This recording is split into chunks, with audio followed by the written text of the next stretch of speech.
बच्चों, आज हम जानेंगे महान व्यक्तित्व के इस कड़ी में लाल बहादुर शास्त्री जी के बारे में। लाल बहादुर शास्त्री जी की बहुत ही प्रभावित पंक्तियां हैं। हम रहें ना रहें लेकिन ये झंडा रहना चाहिए और देश रहना चाहिए।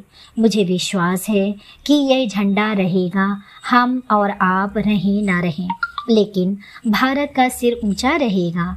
लाल बहादुर शास्त्री जी का जन्म 2 अक्टूबर सन 1904 को मुगल सराय के एक साधारण परिवार में हुआ था।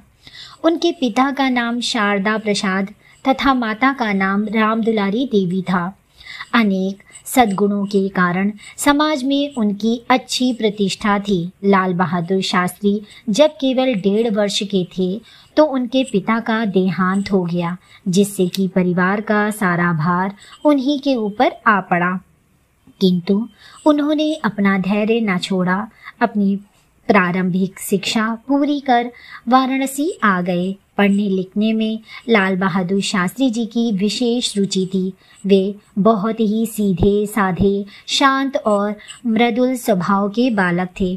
साथियों से हिल मिल कर रहते थे।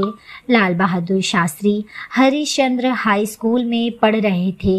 उस समय लोकमान्य बाल गंगाधर तिलक की वाणी स्वराज्य हमारा जन्मसिद्ध अधिकार है पूरे देश में गूंज रही थी। इससे उन्हें देशभक्ति की प्रेरणा मिली।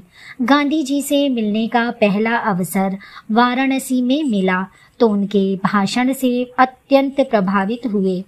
गांधी जी का भाषण शास्त्री जी के लिए देश सेवा का मंत्र बन गया। भारत छोड़ो आंदोलन में उन्हें पुणे 1942 में जेल जाना पड़ा। जेल जाने से शास्त्री जी के परिवार की आर्थिक स्थिति बहुत कमजोर हो गई, पर इससे भी वे घबराए नहीं और सदैव अपने कर्तव्य पर डटे रहे। जब देश स्वतंत्र हुआ तो प्रधानमंत्री पंडित जवाहरलाल नेहरू ने उन्हें केंद्रीय मंत्रिमंडल में रेल मंत्री बनाया और तब इन्होंने इस क्षेत्र में बहुत सुधार किए।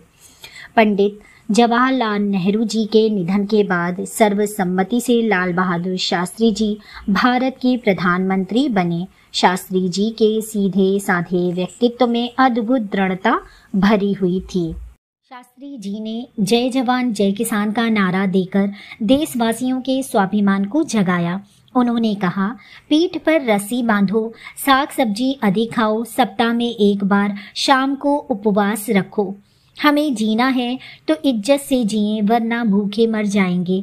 बेइज्जती की रोटी से इज्जत की मौत अच्छी रहेगी। फिर हरित क्रांति प्रारंभ हुई, जिस कारण भारत को खाद्यान्न उत्पादन में आत्मनिर्भरता हासिल हुई।